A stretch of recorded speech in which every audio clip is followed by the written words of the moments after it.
Good morning, everyone. Can you hear me? You hear me? Yes, we can. Is that Greg? Yes, it is. Excellent. Thank you. I'm here.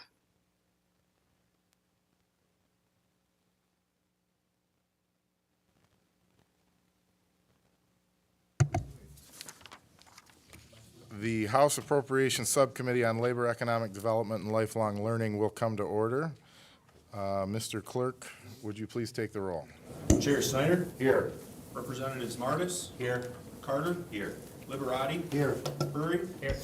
Farhat? McKinney? Here. Van Workum? Here. Meerman? Here. Beeson? Here. And Alexander. Here. Mr. Chairman, majority of members are present, you do have a quorum. Thank you, Mr. Clerk. We do have a few presentations today, and we are going to start off with the Michigan Works Association. We do have Ryan Hunt, Jacob Mass, and Jennifer Llewellyn here from the Michigan Works Association, and there's 16 different agencies across the state, including Jake from the west side. So good morning, and take it away. Thank you. Good morning, Chairman Snyder, Majority Vice Chair Martis, Minority Vice Chair Van Workum, and members of the House Appropriations Subcommittee on Labor, Economic Development, and Lifelong Learning. My name is Ryan Hunt. I am the CEO of the Michigan Works Association, representing and supporting the 16 local Michigan Works agencies throughout the state who are tasked with delivering impactful workforce development services to residents and businesses throughout our state. Joining me today is Jacob Maas, CEO of West Michigan Works, and Jennifer Llewellyn, Director of Oakland County Michigan Works. On behalf of our group today and on the entire Michigan Works system, we are honored to discuss the pivotal role the Michigan Works system is playing in driving workforce development while we highlight our statewide impact, regional successes, and our strategic vision for 2024.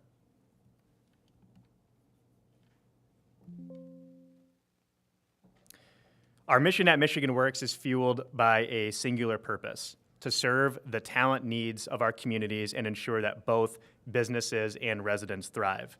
This is our why. It's why we strive every day to connect Michigan's workforce with meaningful employment and training opportunities, fostering economic growth, empowering individuals, and igniting innovation. Our focus on removing barriers to employment, enhancing skills training, and expanding career awareness is essential to building a prosperous future for Michigan and achieving the state's 60 by 30 goals.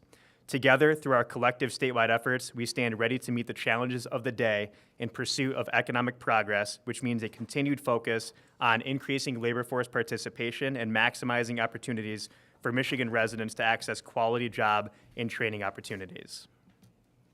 Across Michigan, our 16 local Michigan Works agencies operate with a deep understanding of their community's unique workforce needs. Through 99 Michigan Works offices, we offer personalized, locally responsive services to both employers and job seekers, ensuring that Michigan's talent ecosystem remains robust and vibrant.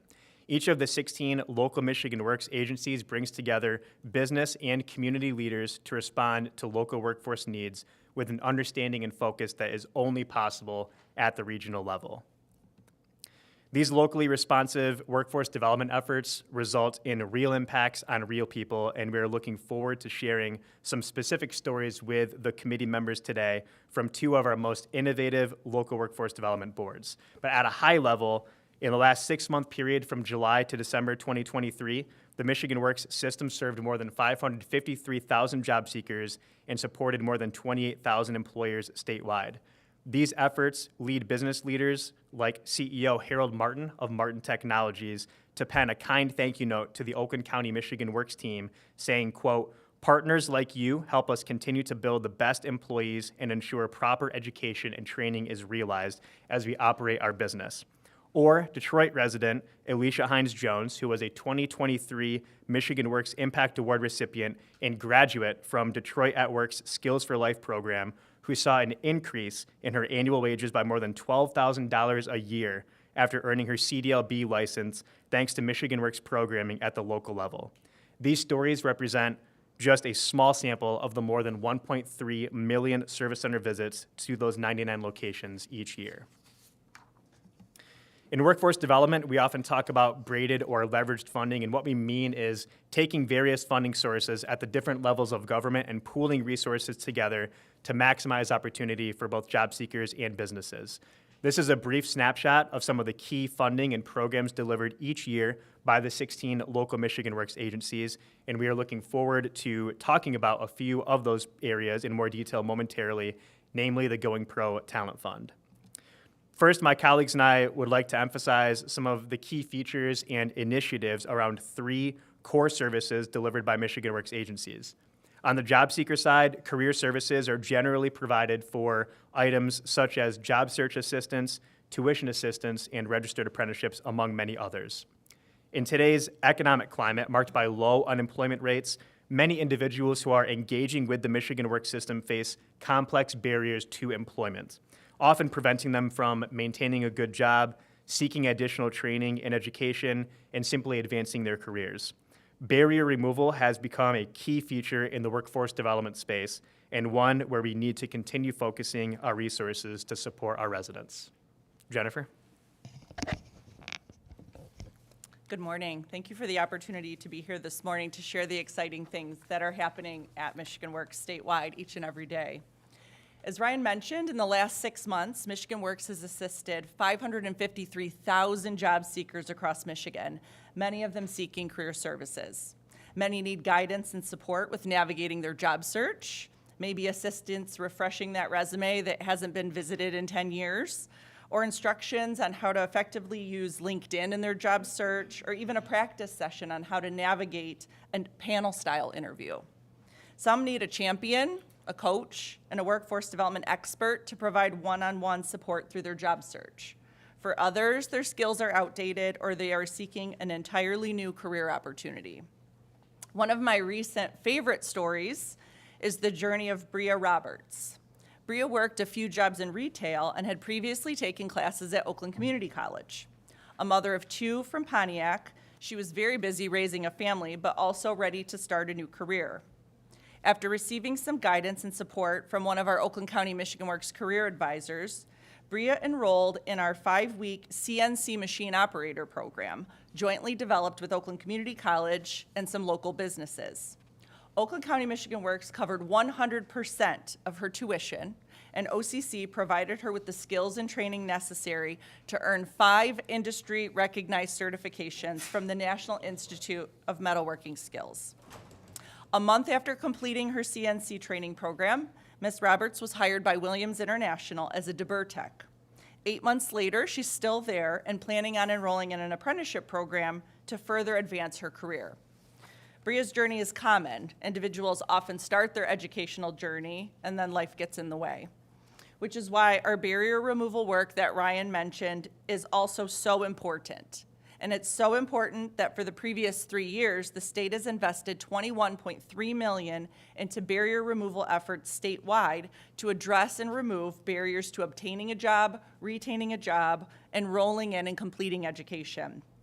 Barriers like transportation, housing, childcare, books and supplies for education preclude Michigan residents from entering the labor force, maintaining employment, or successfully completing post-secondary education. In Oakland County, barrier removal is so important that under the leadership of Oakland County Board of Commissioners and Oakland County Executive Dave Coulter, the county recently invested $8.5 million of American Rescue Plan funds to remove these systemic barriers for Oakland County residents. Leveraging the Michigan Works system in Oakland County, these funds will be utilized to support thousands of residents and help them achieve their career and educational goals. It's a win-win. They achieve their personal and career and educational goals. We achieve Michigan's 60 by 30 goal and Oakland County's Oakland 80 goal. Just this month, Oakland County Michigan Works assisted Kayla with a $51 fee that was required for a background check and drug screen to enroll in a dental assistant program. We assisted Dawn, who needed the financial support to pay the $235 vehicle registration fee so that she could drive to the new job she landed after being laid off for several weeks. And Nakia, a Michigan Reconnect student, who attends school tuition-free but needed $499 in books and supplies for this semester. While those may seem like nominal investments to those of us in this room, those are the types of barriers that stand in the way of folks enrolling in education, starting a job, or graduating from college. Thank you, Jennifer. And finally, on the slide, business services, which is a key feature of our workforce development system. For us to effectively develop and manage innovative programming at the local level, relationships with businesses and business leaders in our communities is imperative. One of the best value propositions for our local Michigan Works agencies is effective engagement with employers, not just in developing talent, but also researching and understanding current and future dynamics of local labor markets and working directly with businesses to hire and retain workers amid evolving needs, rapid technological changes, and a competitive business landscape. These are just a few ways in which our business services teams statewide are engaging with more than 28,000 employers just over the last 6-month period to help craft locally responsive talent attraction, retention, and training strategies. I'd like to introduce Jacob Moss once again to provide some local context to business services from West Michigan. Good morning, everyone. Certainly a pleasure to be here. Surprised that you invite me back, considering my monotone voice that tends to put everyone to sleep. So thank you for this opportunity. The first cohort for our surgical technologist registered apprenticeship program began in May of 2022, but the planning for this program has been years in the making. It is a 2-year program that includes students achieving their associate's degree. The employers that participated in cohort 1 were Corewell Health, Trinity Health, and U of M Health West. There was a total of 14 apprentices that completed the program across the employers and 3 community colleges. It is a collaborative program allowing students to complete their clinical training virtually with Michigan colleges online, labs at their local participating hospital, and their general education credits at one of the 3 community colleges in the West Michigan area, closest to the apprentice. A graduation for all participating apprentices in the first cohort was held in December 12th, 2023 at Grand Rapids Community College. While there's a short clip on YouTube of her powerful speech, I would like to share a small excerpt from Gabrielle Williams, one of the recent graduates who worked at Trinity Health in Muskegon. "Poverty is not my portion, and I'm not my circumstance. I'm more than a conqueror, and my education is mine. Nobody can take it from me. This program has shown me a lot about myself. It has shown me what I'm made of. I'm grateful, I'm thankful, and I'm an overcomer." Just as important to her success story was how we were able to braid a variety of different funding streams. Trinity Health received an award through the U.S. Department of Labor State Apprenticeship Expansion Grant and the Going Pro Talent Fund. Net.America USDL grant, MyReach, and she qualified for the Pell Grant for 3 of the 5 semesters.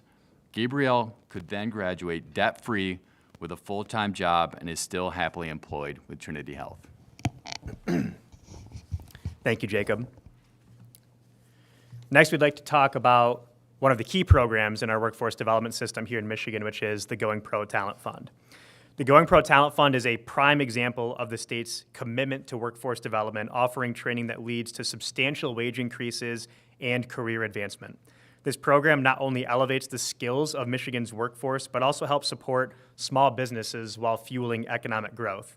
Going Pro is one of the most successful training programs, not just in Michigan, but across the country, and the numbers justify the ongoing investment and demand for the program. In fiscal year 23, more than 20,000 individuals were trained through the Going Pro Talent Fund and earned some type of post-secondary credential, including more than 5,800 first-year registered apprentices. Also in fiscal year 23, more than 1,000 businesses were served by the Going Pro Talent Fund. More than 91% of businesses who have received funding under Going Pro since the inception of the program in 2014 have been small businesses in Michigan. In the example of a manufacturing company in Plymouth, the award impacted every employee in the company, resulting in more than 95% of the staff receiving wage increases. And after 6 months of completing training that was funded by Going Pro, individuals were on track to earn more than $9,800 more per year in annual wages, which is between $4 and $5 more per hour in a range of occupations that have been supported by the Going Pro Talent Fund. In Governor Whitmer's most recent executive budget proposal, she calls for a one-time $20 million increase in investment for the Going Pro Talent Fund, which would increase the total available for this program to roughly $75 million in fiscal year 25. This increase would lead to approximately 3,000 to 5,000 more workers being trained in fiscal year 25 and an ability to more adequately meet the demand of employers who apply for this program. In fiscal year 23, there was nearly $110 million requested by employers for the Going Pro Talent Fund, but only $55 million allocated to the program. We would like to continue building upon the success of Going Pro and turn a one-time increase into an ongoing increase for the program so that we can train more workers, meet employer demand, and help increase wages for Michigan residents. For more information on the Going Pro Talent Fund at the local level, I would like to once again turn it over to my colleagues, Jacob and Jennifer.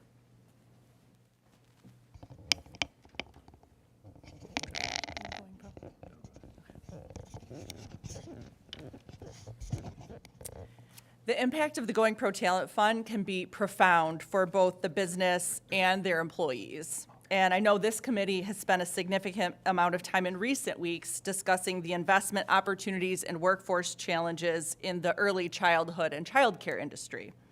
I've heard numbers as high as the need for 5,000 childcare workers statewide. And this is where those conversations and Going Pro Talent Fund intersect, and we have the opportunity to work together to create solutions.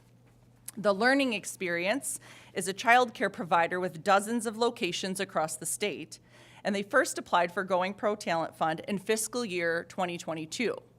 With just a $13,000 investment, 12 employees were trained to receive their Child Development Associate, or their CDA, and management training.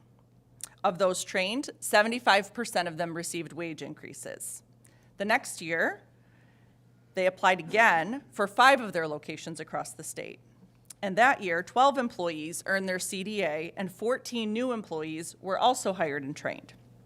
This past cycle, in fiscal year 2024, they applied for $175,184 to train 30 CDAs and 70 new hires at 6 locations: Beltline, Cascade, and Jenison on the west side of the state, and South Lyon and South Lyon West in Oakland County. Their application scored high enough to be eligible for funds, but unfortunately, due to the high demand for Going Pro Talent Fund, there was not enough funding available for the Learning Experience to receive an award. As the state considers the expansion of early childhood education, Going Pro Talent Fund provides a unique opportunity for Michigan businesses, including childcare providers, to have a competitive hiring advantage while ensuring that employees earn industry-recognized credentials and higher wages. Thank you, Jennifer. In addition to the Going Pro Talent Fund during our time with committee members today, we also wanted to talk about youth career exploration. Workforce development is not just about matching an individual with a job into the immediate talent needs of employers in our communities. We're also in the business of shaping and inspiring younger generations by providing them with quality career exploration activities.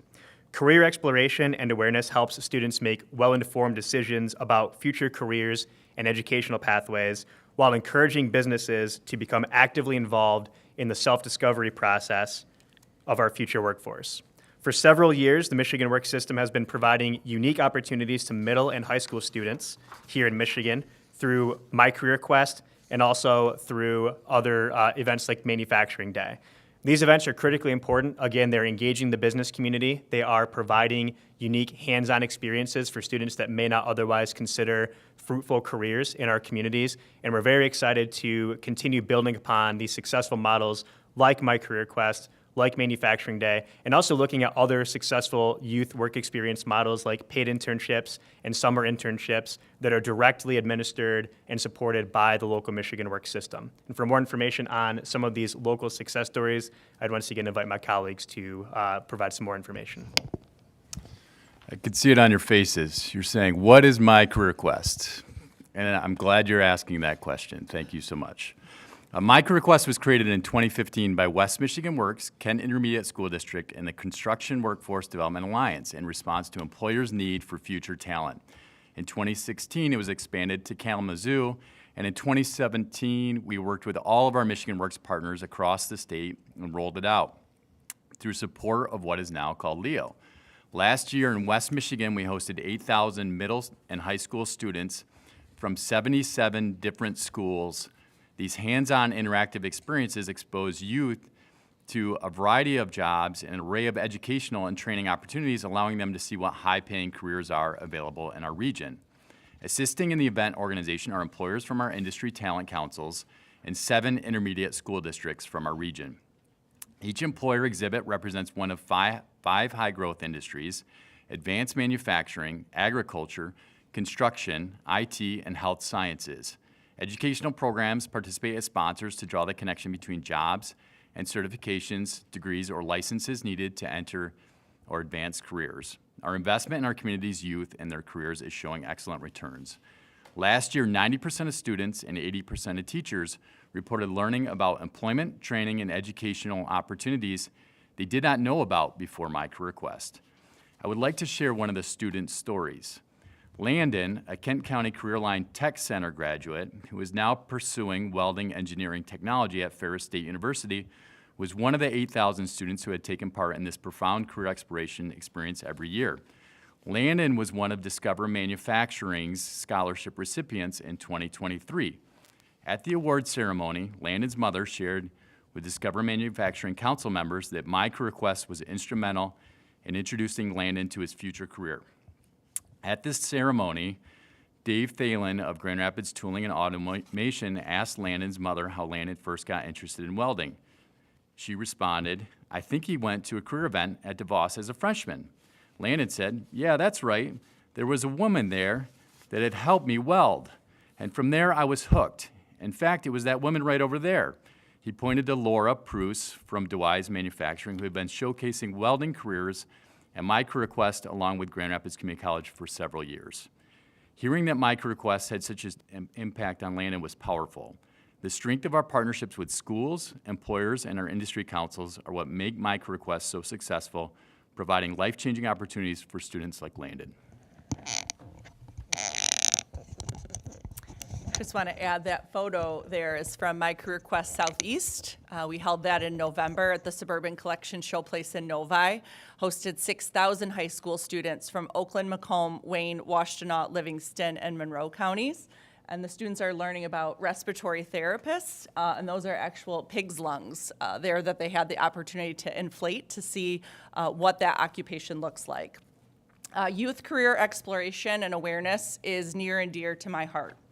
Back in 1998, I was hired at Oakland County Michigan Works to be a job coach in our youth program. It was a summer job that was supposed to last 3 months, and that was 25 years ago. A few years ago, I was at an alumni event at Oakland University, and a gentleman approached me and asked me if I was Jennifer Sousa, which is my maiden name. I said yes, and he introduced himself and said that he was a participant in our summer youth program from 1998 to 2001, and that I was his job coach. He said that it was one of the best experiences he had as a teenager. Now 40 years old, he said it prepared him for the world of work and education. 25 years later, that work continues in Oakland County and statewide. Every year, every summer, thousands of youth from across the state participate in paid work experience and paid internship programs through their local Michigan Works office. Programs like Grow Detroit's Young Talent in Detroit and the Young Professionals Program at Upper Peninsula Michigan Works offer youth the opportunity to learn and earn. We were very excited. 2 summers ago, we announced a partnership with the City of Pontiac and the Pontiac Collective Impact Partnership to create I Am Pontiac. I Am Pontiac is an 8-week paid internship opportunity for youth ages 16 to 24. We place youth at local businesses, nonprofit, or public sector employment based on their interest and skills so that they can gain work experience, mentoring, and earn a paycheck. They do like the $12.50 an hour, to be exact. Last summer, 103 youth participated in our program. Oakland County Michigan Works covered 100% of the youth wages, while the employers provide the mentoring, supervision, and day-to-day work tasks just like they would for any other employee. This is made possible with federal dollars, Workforce Innovation and Opportunity Act funds, and in Oakland County, also a generous donation from the Ballmer Group. This summer, our budget only allows another 100 youth to participate. We continue to advocate for additional funds to allow us to expand the program for more youth across the city of Pontiac and across Oakland County. One of my favorite surprises from this initiative was actually how much it meant to the employers, particularly the small businesses. While they appreciated the extra set of hands during the summer at no cost, they also really enjoyed the opportunity to mentor the next generation of workers, help them gain valuable employment skills, and help inspire their career and educational journeys. These are just a few clear examples from, again, two of our innovative local workforce boards on the ways in which the Michigan Works agencies across the state are supporting events like My Career Quest, are also supporting paid internship and work experience opportunities, partnering with businesses in economically disadvantaged areas to help them build those long-term talent pipeline strategies. These efforts have been effective, but if we are going to address the need for equitable access to these career exploration activities while increasing career readiness, we need to build upon these successful models at the local level to engage school districts, employers, educators, and the workforce system, regardless of geographic or economic barriers. And that completes our time for our formal remarks today for the committee, but we are happy to take any questions that you may have. Thank you. All right. Thank you. I think we do have a few questions. We're going to start out with Representative Farhat. Thank you. Oh, my goodness. Thank you, Chair. Sorry for that. I figured it's better for me to cough away from the mic than into the mic. I appreciate the presentation today and kind of the depth of service, depth of work you folks do. But I had a few questions. I know we heard a lot of really good stories about Oakland County. And while I can resonate and relate a lot with Oakland County, I will say I think being a sister county coming from Wayne County, Oakland is situated significantly, I think, differently than Wayne County when it comes to maybe the median income in that county and things like that. Can you speak to a little bit of the specialization of services? Because I know there's Detroit as well. I know there's outside of Wayne County, so the communities like Dearborn or Canton, et cetera, how Michigan Works is adequately meeting the needs of people in Wayne County and Southeast Michigan specifically? I'll speak just, again, on the importance of the local workforce system, the uniqueness, but also the importance of having those local workforce systems is so that they are able to adequately address the needs of the local communities, both from a job seeker and from an employer perspective. Specific to Wayne County, we would be happy to put you in touch with SEMCA Michigan Works and Greg Petoniak, who is the executive director with SEMCA Michigan Works, for any similar success stories, but also ways in which they are supporting job seekers and businesses in those areas. But again, just to reiterate to this committee, the importance of that local workforce system is the innovation and the opportunity to build those community partnerships so that we can be responsive to those very specific local needs. Sure. And as a small follow-up to that, and I would love to maybe get some data on workforce participation rates maybe in Wayne County, how outcomes have been, things like that. But as a smaller follow-up, with the work you folks do, I'm curious, what do you think the future of our economy is going to look like here in Michigan, based on the trends you may be seeing, right? Specifically with the electrification that's going on right now and how that's maybe impacting some sectors of our economy. What do you folks see as being a trend in the next couple of years? It's a really exciting time, actually, in workforce development between electrification of vehicles, Industry 4.0 technologies, and just general shifts in the labor market. The EV mobility sector in particular, there are two exciting initiatives, the EV Jobs Academy that's being led by the state and the Workforce Intelligence Network in Southeast Michigan. The Michigan Works agencies recently received a large investment of funds I'm not sure how much Jacob's amount was, but in Oakland, we received about $966,000 to train workers in the EV and mobility sectors. The Detroit Regional Partnerships application for the Global Epicenter of Mobility also resulted in some significant investment into workforce and talent to train EV and mobility workers and make that transition. And there's a team of probably 300 different partners, business, education, government, and nonprofit leaders that are gathering under the EV Jobs Academy and have vetted curriculum that employers have reviewed and said, yes, this is the curriculum and skills that we need.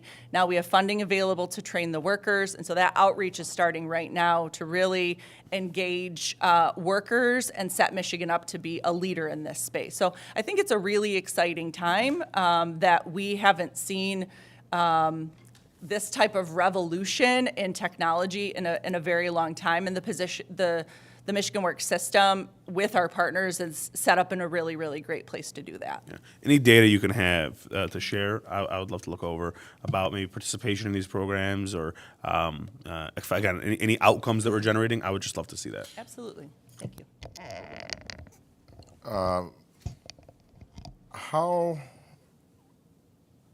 How much does Michigan Works spend on overhead administration each? I mean, the state makes a significant investment in funding the Michigan Works system across all 16 agencies to the tune of, nearly $450 million a year. How much does Michigan Works spend on overhead administration each year?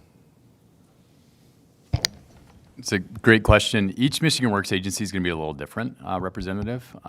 So I like to treat us as the Walmart of workforce development and the fact that, we went through a relatively large merger. While we're quasi-government, we operate very much like a nonprofit, so our administrative overhead's more like 7 to 8%. But each one's going to be different because there are some that are nonprofits.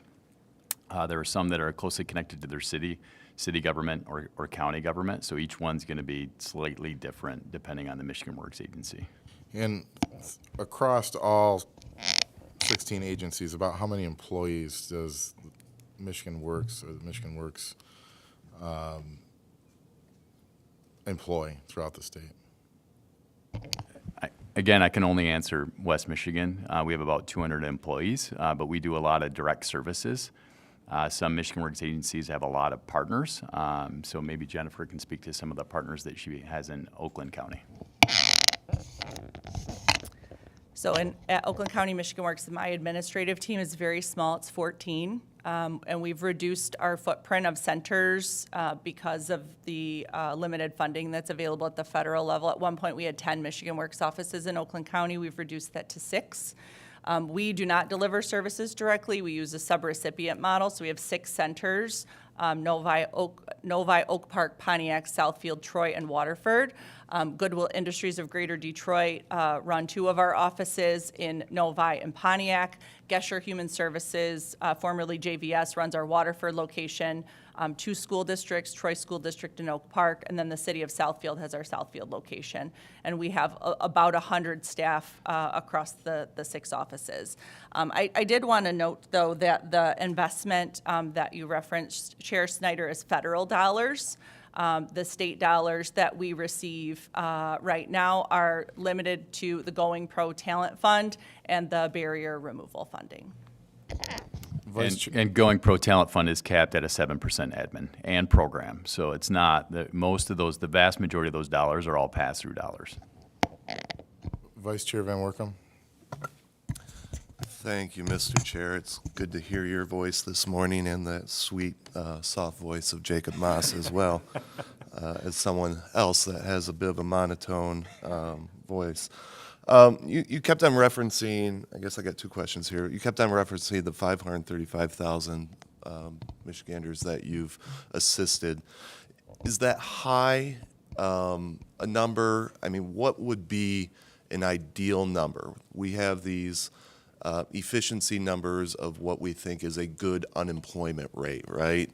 We know that the economy is doing well. What is a reference point for 535? What is your ideal number? Ultimately, you're an agency that wants to help less people. That means people have the skills, have the requirements, have what they need to be successful, can go find that job, what might that number be? And then second question is, it seems every year, every new budget, there's a new jobs program or a new concept for a jobs program. Are you familiar with other job programs throughout the state system, whether it's DHHS, whether it's higher ed or K through 12, and which ones of those may be better served through Michigan Works or the agency that is set up for this compared to another agency trying to perform these programs? Do you want to talk about foot traffic and the? I have to be careful what I answer publicly, Greg, versus maybe during a visit. Foot traffic, that is a great question. We saw some dips in traffic during 2020, 2021, 22 even. We're starting to see traffic pick back up again, which is interesting. A lot of employers struggled in the third or fourth quarter last year and making some adjustments. And so some of it's directly correlated to unemployment because we're not, although we get affiliated with the unemployment office, we're not the unemployment office, we're the reemployment office. I'd have to look at historically some of the trends to see what's a good number. But, the challenge that we're dealing with right now is that the demand and increase for training and our ask in our service centers continues to go up. And despite merging with many Michigan Works agencies in 2015 and downsizing offices and right-sizing some of the rents that were getting a little out of control, we shut down our administrative office. There's not much else to cut, right? We've been dealing with, much like the state's dealing with rising costs of inflation, increased costs of goods and vendors, and so we're at an interesting point. So I would love to serve less people, Greg. The challenge is that demand continues to be there for the services as it sits in the communities that we serve. The second question, I think that the state's done some studies or reports as to all of the agencies that touch talent at some point in time. I think under Governor Snyder's administration, they were looking at trying to consolidate some of that. There are some agencies, I look at Department of Corrections has its own independent that's isolated from a lot of the services that we offer, what is now the Offender Success Program. There are some other programs. We see MEDC's doing some work around talent. We're closely tied to some of that work. We're very closely tied to the hips of Department of Health and Human Services for the TANF program. So our state model is a little unique that a lot of those programs are running through the Michigan Works network, but there are still some opportunities for improvement. We'd love to take on more, but also we understand that many of these partners have valuable services that they provide in their own swim lane, and we need to have great connections or at least understand what's happening. We don't necessarily need to run those programs. So Texas has a unique model in the fact that their child care payments are running through their local workforce boards, which is interesting because of the value. We're understanding and we're feeling the pain point around child care all across our state. So Texas has a pretty unique model. But other than Texas, I can't say that there are many states that I'd reference that are doing it better than Michigan's doing it currently. Thank you. I believe we've got time for one more question before moving on to the next presentation, and that's from Rep. Beeson. Thank you guys for being here. I know you guys are talking about downstate. Well, a lot of people are. Mine works is in Bangor Township. I've worked with them very well. And they've actually, Dr. Matt Gave of the Internal Affairs gave you guys a positively great. You are wonderful. You get a lot of the staff that get them up and going for the 200 jobs that are just coming to SK Siltron. And it's not the college route. It's actually the people that need a job now. So, and I've used you guys in the past. So thank you very much for being here. Thank you. All right. Thank you so much for being here this morning and for your presentation. And as always, look forward to continuing our partnership and working together. And even though Greg and Jacob have a monotone voice, I'm doing pretty good myself this morning. So. Thank you. Thank you.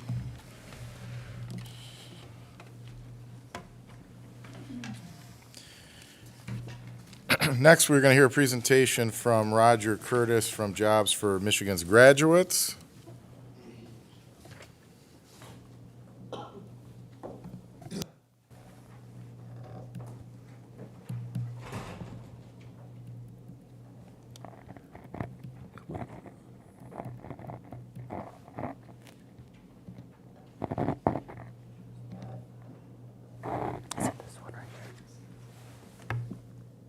Adult presentation. I don't think so. Or the hub.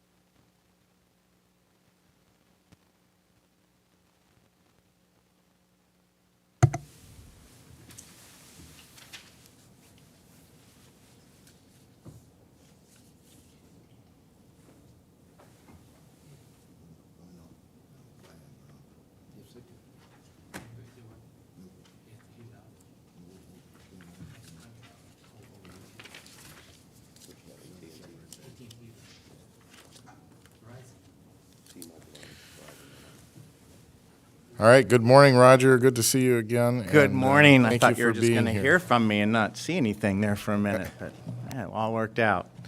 Thank you, Chairman Snyder, committee members. My name is Roger Curtis. I am the Executive Director of Youth Solutions.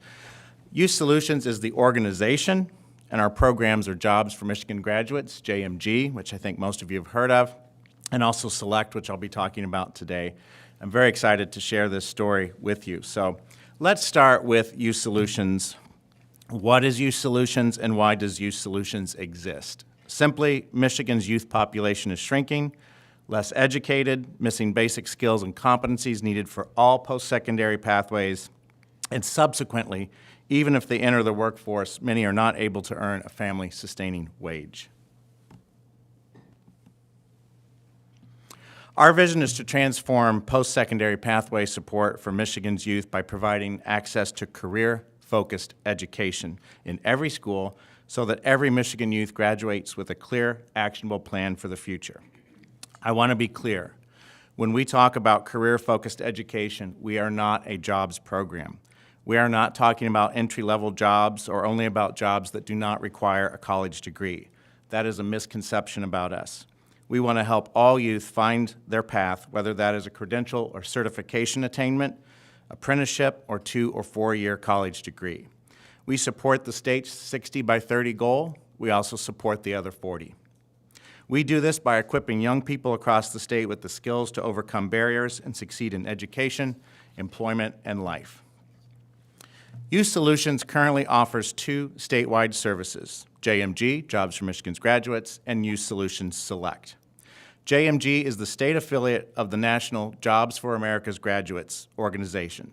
JAG has been around for 40 years, JMG for 15. JMG is a proven, data-driven, outcomes-based model of curriculum and resources delivered at the classroom level. Through a combination of classroom learning, coaching, leadership development, job and education placement, and other services, JMG focuses on developing essential skills, success skills, and core competencies, and most importantly, a defined post-secondary plan for academic and economic success for each youth in JMG. Select is our newest service, currently in 12 schools, soon to be 15, with a growing wait list. Whereas JMG is at the classroom and individual level, Select is a broader school-wide service designed to deliver system and culture change by assisting schools in creating and sustaining effective multi-year career development programs for all students. With both services, Youth Solutions gives our youth a sense of belonging, many for the first time. We make school relevant by connecting their education to potential careers, which increases their engagement in academics, which in turn increases attendance, lowers disciplinary action, and gives youth the confidence for post-secondary success. A large portion of our funding comes from a LEO appropriation, and we sincerely thank you for that. We also leverage significant funding from our partners like Jacob and Llewellyn. Jennifer, excuse me. just skip to your last name. And we are beginning to successfully engage the business and philanthropic community as well. Please allow me to dig just a little bit deeper into each program with you, starting with JMG. We believe that all youth can learn and grow from JMG, but we prioritize the highest risk youth here in Michigan, providing them with the resources and support rooted in trauma-informed care. We support youth from 6th grade to age 24, including those young adults who have dropped out or aged out of high school. 80% of our youth come from economically disadvantaged households, with an average of 8 barriers to overcome. 57% are minorities, and 75% are potential first-generation students. JMG offers both in-school and out-of-school programming through multiple types of partners, including all 16 Michigan Works, and most recently, our first-ever partnership with Michigan Boys and Girls Club. Youth Solutions also provides JMG direct to schools.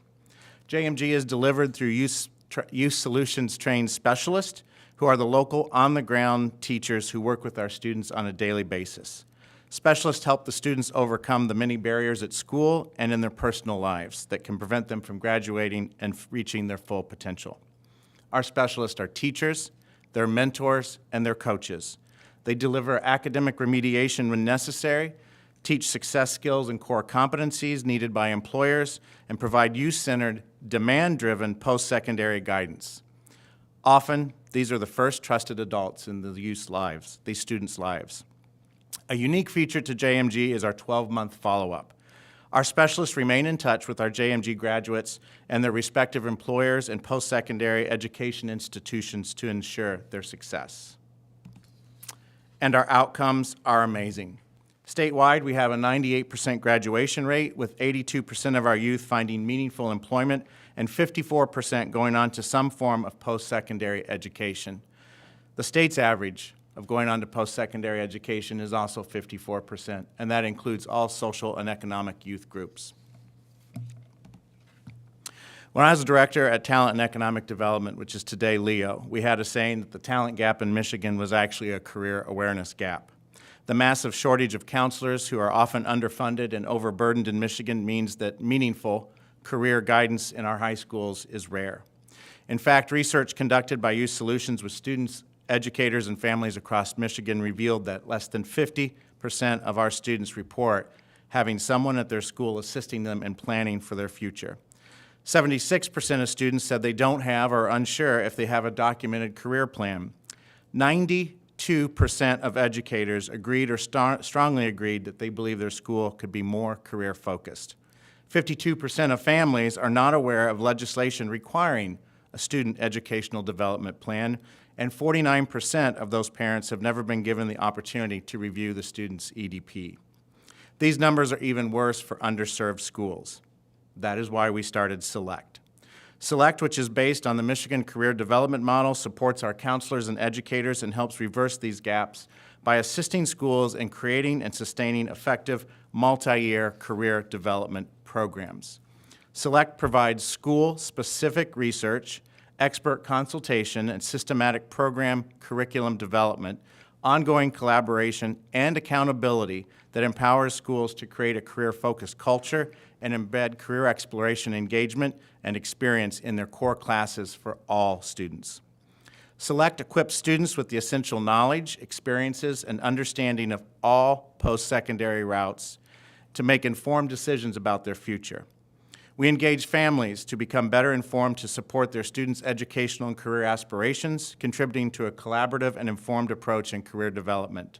And SELECT forges a positive community impact by working closely with the schools to develop programs that effectively integrates employer partners. Between SELECT and JMG, Youth Solutions currently serves over 8,700 Michigan youth through 132 different programs delivered by 150-plus partners in 85 communities across the state. Yet there are over 760,000 youth in grades 6 through 12 in Michigan, and all of us know far more than 8,700 of those students greatly need our programs. So as proud as I am of our numbers, the reality is, if we continue at our current pace, it will take 567 years for us just to reach 175,000 economically disadvantaged youth. Youth Solutions can and must move from incremental progress to transformational change. That is why we are focused on proving that Youth Solutions can deliver school-wide, sustainable system change in Michigan. This requires a new way of thinking and doing, rooted in innovation, public-private collaboration, and data validation by building a continuum of services from 6th grade through 24 months post-graduation for all students. Given the magnitude of the disconnection crisis for our youth in this state, it is imperative for our organization to reach an expanded number of youth every year. It will be life-changing for our youth, transformational for our communities and our state. That is my purpose, and that is my passion. I appreciate your time greatly today and your ongoing support with the LEO budget.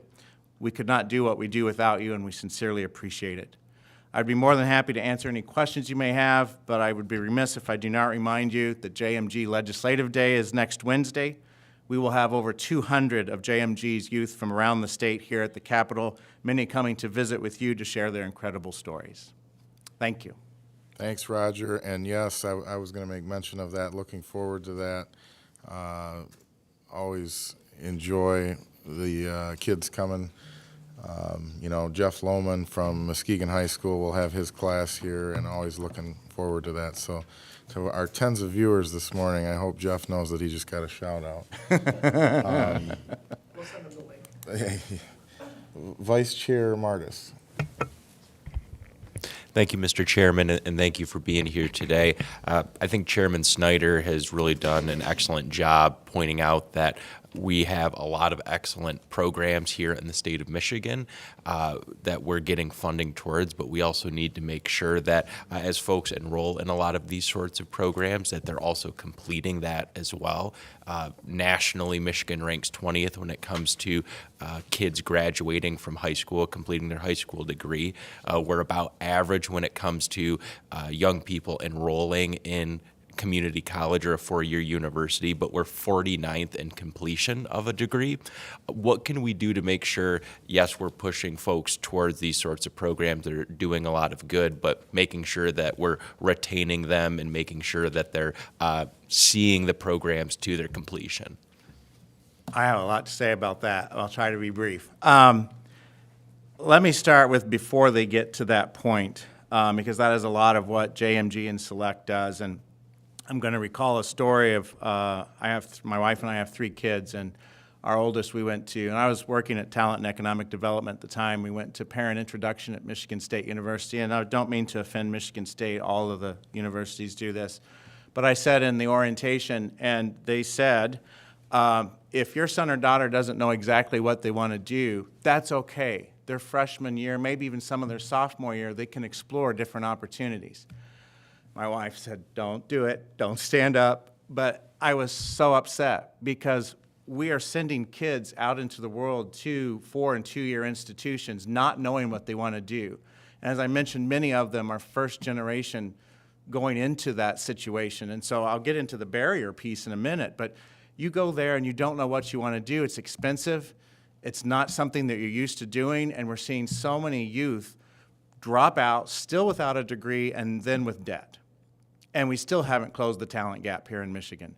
So I think what Select does and what JMG tries to do is to provide that awareness and exploration of careers so you at least know some idea of what you want to do, maybe just as importantly what you don't want to do.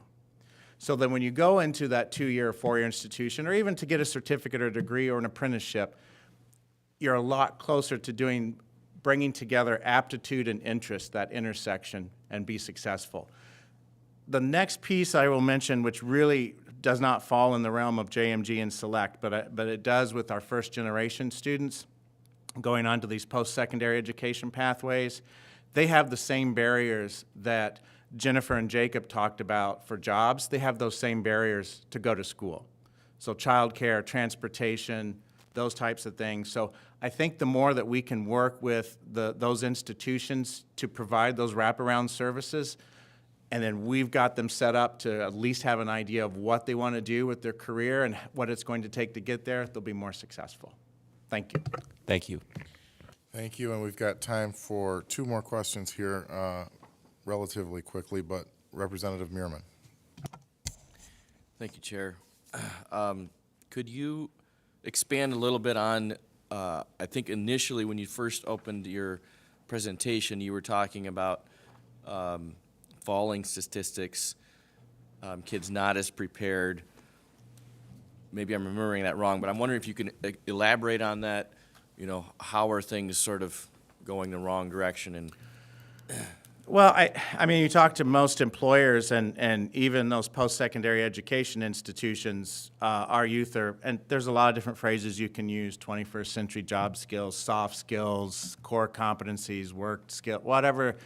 They're basically the same, right? Do you know how to show up? Do you know how to pick up the phone and talk to someone instead of just using social media? Can you carry on a conversation face-to-face?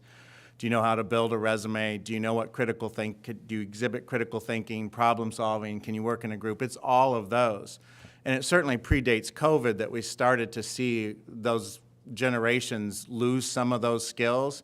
COVID only magnified and exacerbated that drop off in those skills. And so I think far too often we have a tendency to think that that's just those students that are maybe going to go in a career and technical education route, and that those students that are going to go on to our University of Michigan champions and get an engineering degree, they don't have that problem. I can assure you they do.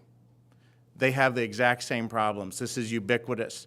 And so those are the kinds of skills and competencies that we see missing that JMG specifically instills in the youth to help them when they graduate to have that successful post-secondary pathway. Rep. McKinney, you're on the clock, too. Thank you, Chair. I'm on the clock. I appreciate your testimony and being here. In my neck of the woods, just want to let you know I visited Persian High School as well as Osborne. Those are two programs where JMG exists, and those students there and the youth, man, they're so excited. And, you know, I'm not sure if you heard the numbers in Detroit. Overall homicide rates have decreased. But in my neck of the woods on the northeast side of the city, they're actually increased. And, you know, I was just telling the chairman yesterday that 2 days ago we had a homicide that happened on my block where I live, 22-year-old who ended up dying and getting killed. And, you know, these programs we need to support. And we need to put as much funding and opportunities as possible for these youth to try to help change their lives and, more importantly, ship them in a way that can be productive. But my question is, how do you pretty much choose? I know funding is finite, right? It's limited. But how do you choose where the programs go, right? Whether it's from YS Select or JMG. And I know you guys are looking to expand. And can you touch more about that, what's going on? Excellent question. Thank you. Yes. The funding right now, as I mentioned, much of it comes from Leo, and we appreciate that. There's other sources as well. We pass a lot of those dollars through to our partners, be it the Michigan Works agencies, Boys and Girls Club. We also get other funding from United Way, Strata Foundation. So it's kind of a potpourri of passing dollars through to our partners where they choose the schools within their region, their territory. If it's us choosing direct-to-school programming, we would choose the schools. What we are working on right now, sir, is trying to build a public-private collaborative that would include schools, would include employers, would include nationally recognized third-party validators that could come in with us, and let's see what it would look like in a couple of schools, maybe partnership districts, maybe the most disadvantaged schools. What would happen if over 5 years we did Select and JMG for all students in 6th through 12th grade? Could we really, truly make a systems-wide, school-wide change? Could we show economies of scale that then could really take this and make it transformational across the state? We're trying to put that together right now. It's moving very quickly. I'm very excited about it, but that's kind of separate from the traditional funding. But I hope that answers your question of how we choose the schools with that funding. Yeah, for sure. And I want to talk more offline and see, how we can develop more partnerships and, really just get these programs where they need to be. Thank you. Yeah, thank you. Thank you. Thank you, Rep. McKinney. Thank you, Roger, for being here for the presentation, and looking forward to talking with some of our youth from across the state next week. Thank you, Chairman. I appreciate it. Next, we have Aaron Looper and Kristen Starner from Graduation Alliance and the Michigan 23 Plus Adult Workforce Diploma line item.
All right, good morning and welcome. Take it away.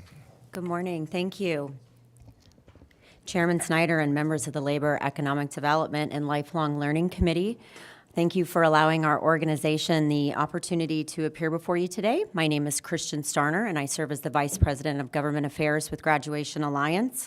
My colleague, Aaron Looper, our SVP of Government Affairs, is joining us virtually today, and she'll be also able to answer any questions should you have any after the prepared remarks. We appreciate the opportunity to appear before you today to provide a legislative update on the 23 Plus Adult Workforce Diploma Program. Today's legislative update pertains to the results and workforce outcomes specific to the Graduation Alliance program, where we are one of the 13 grant recipients and eligible program providers. So our organization has over a decade and a half experience in re-engaging and reconnecting both teenagers and adults that have dropped out of school or on the brink of dropping out. We partner with state agencies and local school districts across the nation, including partnerships with school districts here in Michigan, where we have served students through dropout recovery initiatives dating back to 2009. In addition, of course, to the 23 Plus Adult Workforce Diploma Program that I mentioned earlier. Currently, our organization partners with over 65 local school districts in the state of Michigan. In the 2016 budget, the Michigan legislature implemented this program in order to provide adults over the age of 23 the opportunity to earn an accredited high school diploma.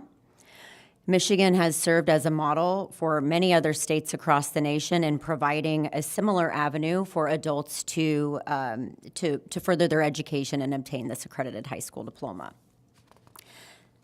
This program is housed in the Workforce Development Division within the Michigan Department of Labor and Economic Opportunity.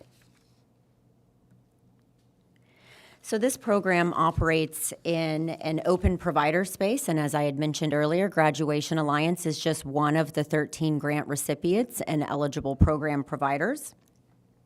In order to participate in this program, an eligible provider must be a diploma granting entity, and they must meet certain provider requirements, such as having the ability to provide dropout re-engagement services, having the ability to provide academic skill intake assessments, provide individualized learning plans, and then, of course, have the ability to provide remediation in literacy and numeracy.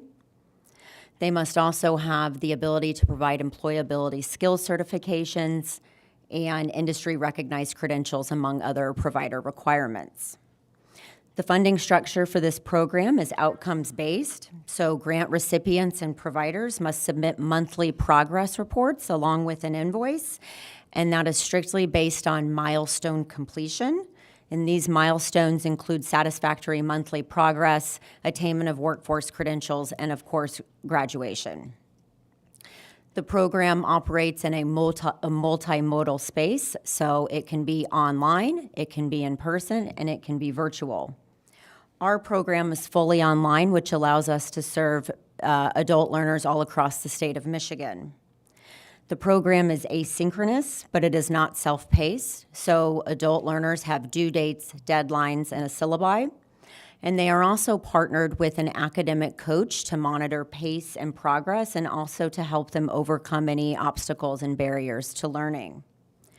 Our organization is able to provide 24/7 access to meet these adult learners where they are. Many of them are working, many of them have children, so they have a 24/7 access to the platform and also 24/7 access to tutoring support.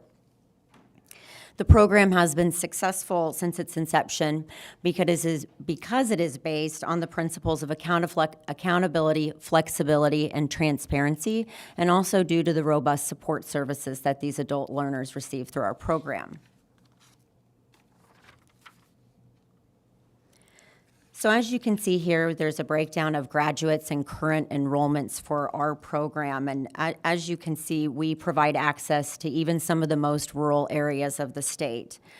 Many of these adult learners do not live in close proximity to another adult education provider, but this program still allows them equitable access to obtain their high school diploma. So Graduation Alliance's program provides a base level of education that is needed to meet high-demand jobs and also provides an entryway into professional skills. The adult learners that exhibit interest and have aptitude based on certain career or technical programs are strongly encouraged to earn workforce credentials while they are in the program. And again, many of those are aligned to the high-demand careers that we're seeing in Michigan.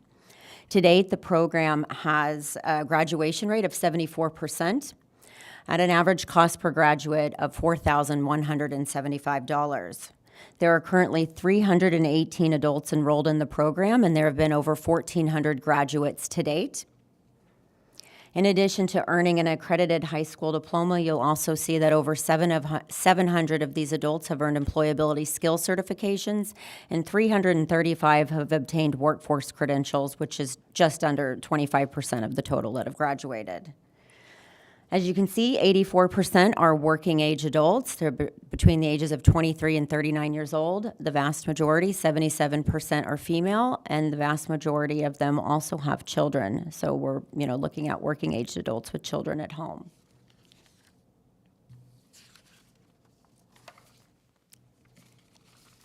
In regard to our workforce outcomes, so our organization surveys our adult learners when they enter the Graduation Alliance program, and then also 6 to 9 months post-graduation to track these workforce outcomes. So what we have seen is that these graduates are showing increases in labor market participation, increases in access to employer-sponsored health care, and also increase in access to better jobs, obtaining a raise or getting a promotion post-graduation. So you'll see that there was an increase in labor market participation from 62% to 68%. 9% report that they have an increase in access to employer-sponsored health care post-graduation, and then 68% report that they receive a better job or raise or promotion post-graduation. Like I had said before, our organization works in multiple states across the nation, many of which have actually modeled their programs based off of the best practices and the success that has been seen in Michigan through the 23-plus adult workforce diploma program. So, Mr. Chairman and members of the committee, this concludes my prepared remarks. I thank you for your time, and I will open it up to questions for either myself or Aaron Looper, who is joining us virtually. Thank you. And I just have briefly one question myself. On the results page of the presentation, the graduation rate listed at 74%. Is that over the life of the entirety of the program? So those are based off of the recent survey, so sometimes that might fluctuate depending on where that cohort is, but that tracks along with where the program has been since its inception, and it usually has increased as the years go on. So you usually see a higher graduation rate the more mature the program is. Excellent. Any questions? Rep. Liberati? Thank you, Chair. How do people find your services? How do you advertise it or to know Sure. you're out there? That's a great question. So the way that the program is structured, we do it in a multimodal approach. So our organization is responsible for all of the marketing and outreach efforts. And again, that's a multimodal approach. So a lot of times it will be a digital advertising, a digital campaign, but we also work very closely with local community organizations because they are close to this population, and then they can raise awareness in their local community and say that this program is available to you for free, paid for by the state, rather. Excellent. Anything else? And over here. All right, I think that concludes our questions, but thank you so much for coming in this morning. Thank you for the overview, and we look forward to continuing to work together and partner on the 23+ program, which is obviously a huge part of our workforce and talent development investment in the state. So thank you for being here, though. Thank you so much, Mr. Chair and members of the committee.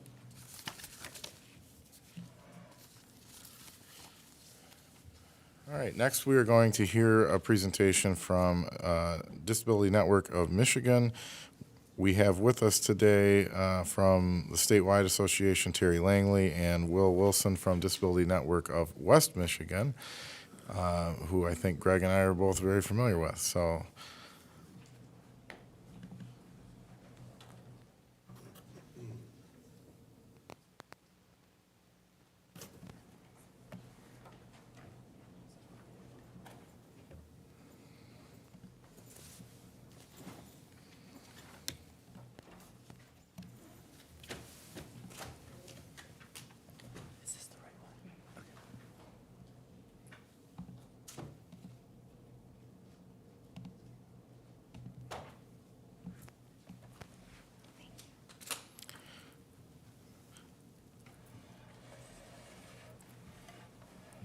So obviously, Disability Network receives money through the Centers for Independent Living line item under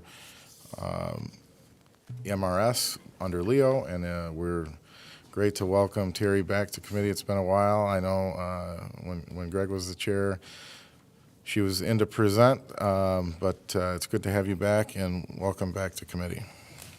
Thank you, Mr. Chair. Good morning, and it's nice to see everyone again.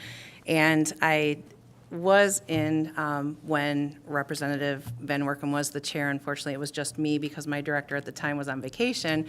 So interestingly enough, Will actually is on vacation this week, but I dragged him in so as not to do this by myself. We appreciate your time this morning, and just to begin, I could speak all day about the services and resources that Centers for Independent Living provide. However, I know that time is limited, so we're going to try and summarize as best we can. Okay, this isn't.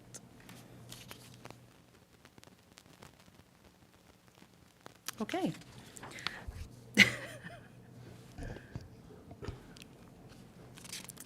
I am going to talk, and apparently the slides are not going to move, so. He's going to come back and give you a Okay. little assistance right here. Oh, good, it wasn't me. Okay. Okay. Okay. Disability Network Michigan represents the state's 15 centers for independent living, and those 15 centers for independent living have service areas in all 83 counties. We serve as a collective voice for the advocacy, resources, and expertise that Centers for Independent Living offer. We truly are the first step in learning more about how people with disabilities are making their own decisions about how and where they live, work, and engage in their communities. And as I said, we cover the entire state, from Monroe County and the southeast corner of the state all the way up to Keweenaw County in the northwest corner and everywhere in between.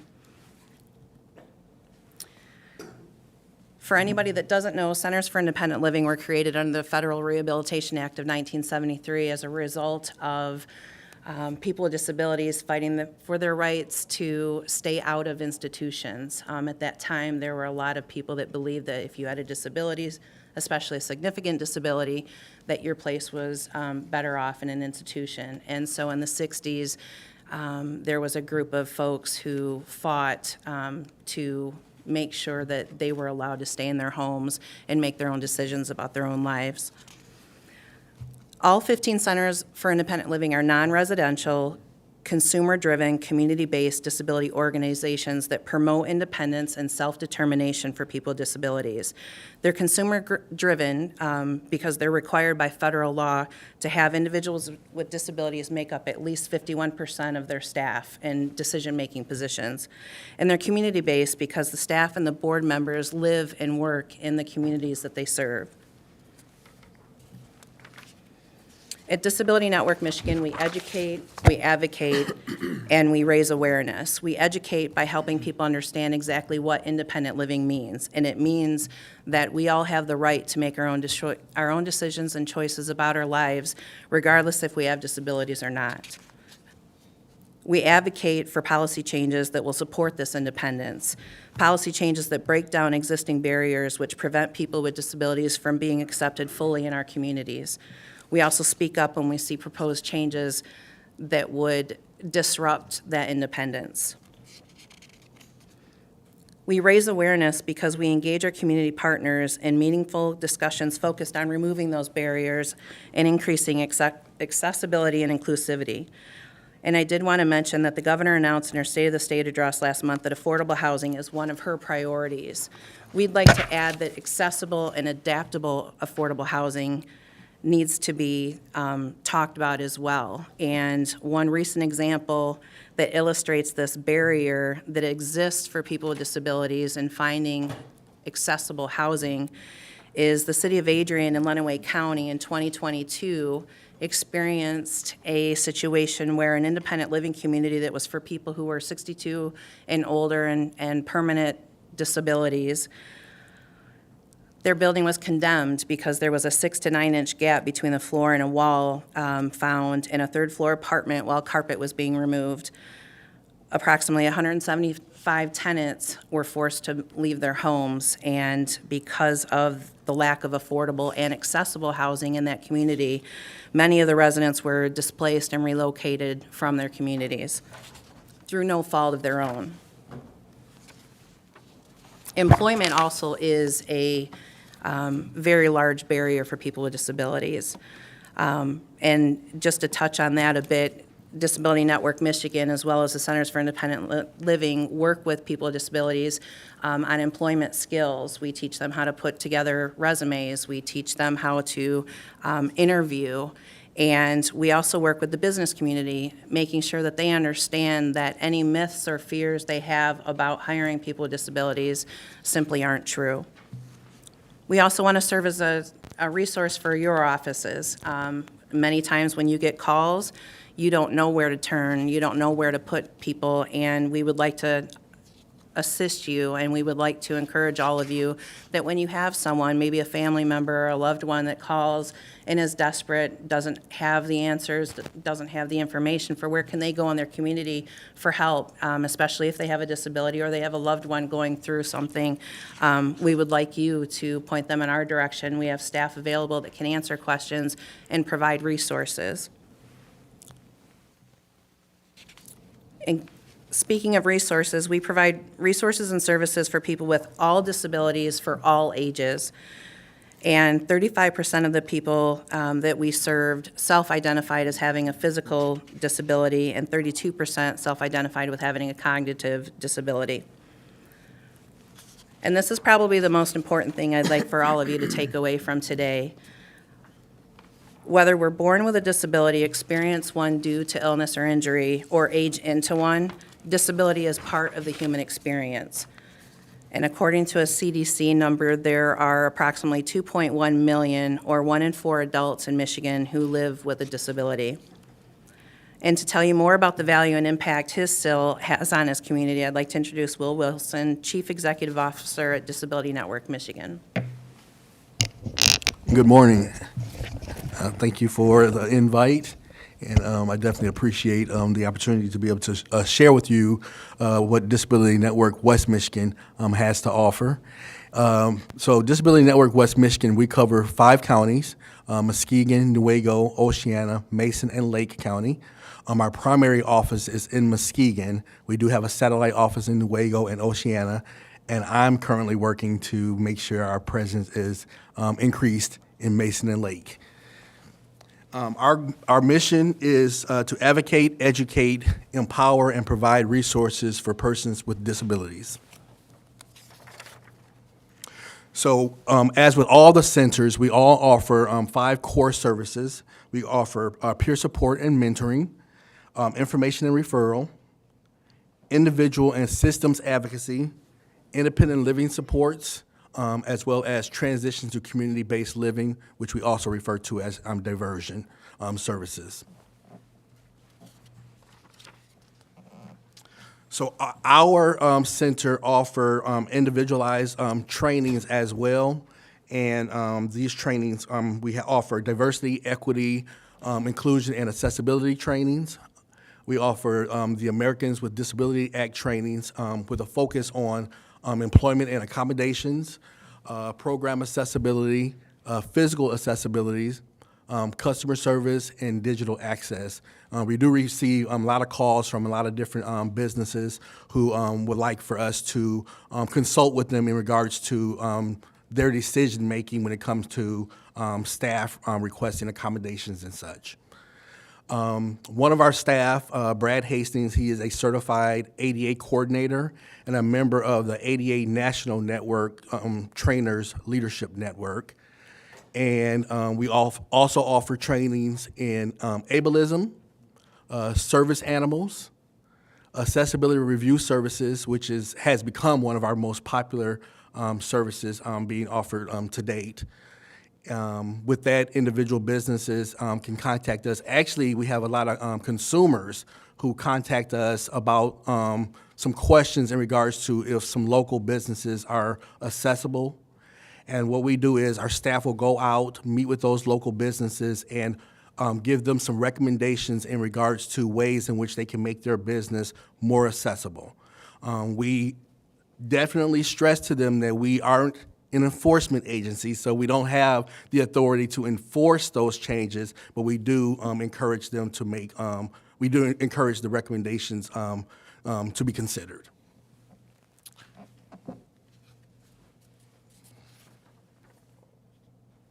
We definitely thank you for the funding increase from last year. With that funding, Disability Network West Michigan was able to serve 1,163 individuals, and that's unduplicated. We do, however, receive a lot of individuals that return back to us. I would say 85% of our individuals return back to us seeking additional services once they've received that initial service. That 1,163 individuals was served over 6,600 hours spent in direct service and assistance to consumers in our service area. With the funding that we received, it allowed us to increase outreach and services to our underserved areas in our community. I spoke of Mason and Lake County, which we currently don't have satellite offices in, but it allowed my staff to be able to increase our presence there. You know, right now it's maybe twice a month, but we're looking to be able to increase that even more. With additional, I'm sorry, can you just go back? I'm sorry. Yes. With additional supports, we would again be able to continue to increase the outreach and services in our underserved counties, Mason and Lake particularly, and then again establish satellite offices in Mason and Lake counties. And I have been working with the local DHS there in Lake County in regards to establishing some shared office space that's already there. And so we will walk you through very quickly how Centers for Independent Living are funded. We are funded by federal, state, and local partnerships. The Rehabilitation Act of 1973 sends us funds, and then we receive the bulk of our funding from the state of Michigan, which we are incredibly thankful for. Our network has long been recognized by the Michigan Legislature and Executive Branch time and again as a partner in providing valuable resources and services to the disability community.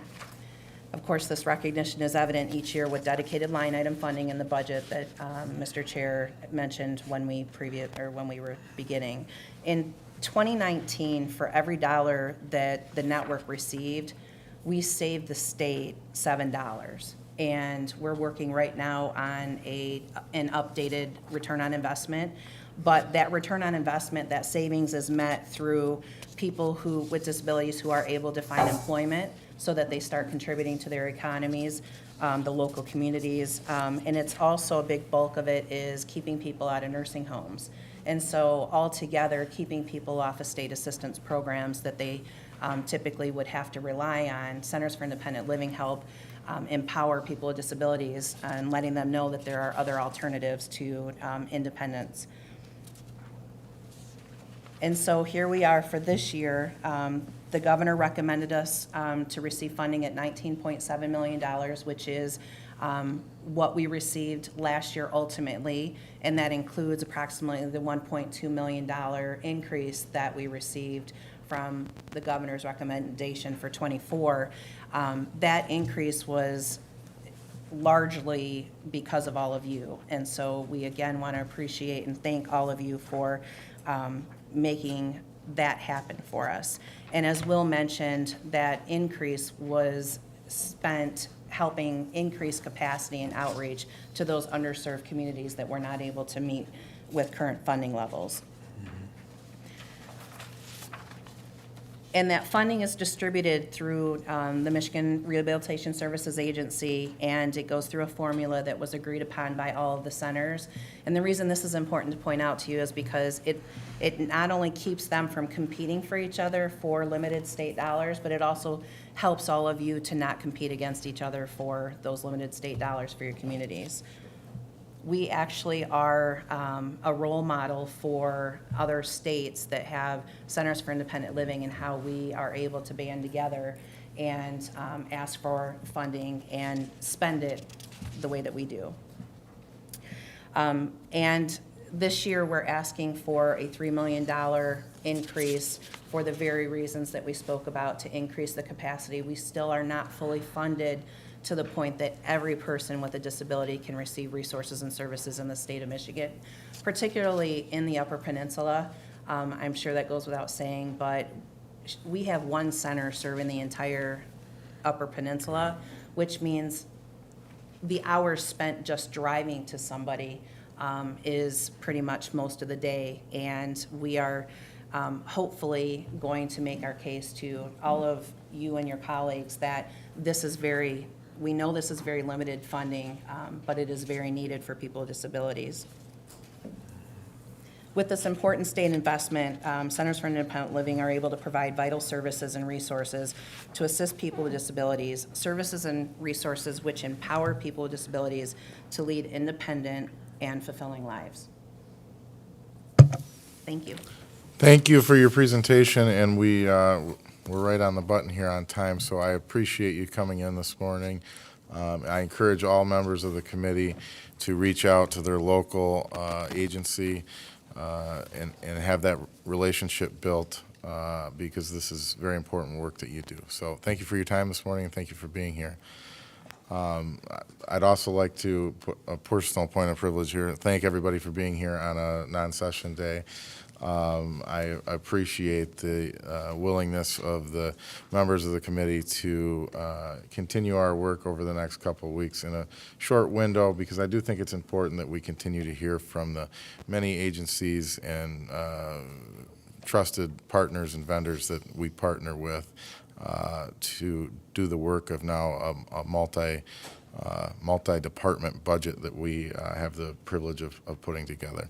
So with that, Vice Chair Martis moves to excuse absent members, and seeing no further business before the committee, Representative Liberati moves to adjourn.